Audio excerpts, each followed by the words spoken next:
घरी जाताना कधीतरी आपण मार्केटमधून 2 सेम प्राईसच्या वस्तूची खरेदी केली, म्हणजे 200 रुपयाचा माठ आणि 200 रुपयाचे बुके,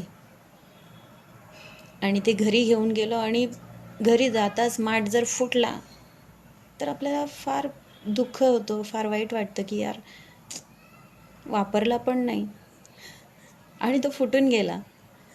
त्यातलं पाणी पण पिलं नव्हतं आणि तो त्याआधीच फुटून गेला. पण जेव्हा बुके घेतो तेव्हा आपल्याला माहीत असतं की ह्या बुकेमधले फुलं जे आहेत ते संध्याकाळपर्यंत वाळणार आहेत, सुकणार आहेत, कोमेजणार आहेत. माहीत असूनही आपण ते घेतो आणि ते घरी आल्यानंतर संध्याकाळी वाळतात, सुकतात, कोमेजतात. आपल्याला पुरेसा असा त्रास होत नाही. कारण सांगायचं तात्पर्य एवढंच, जेवढ्या ज्याच्याकडून जास्त अपेक्षा ठेवाल तेवढा जास्त त्रास तुम्हाला होईल. जेवढ्या कमी अपेक्षा तेवढा कमी त्रास.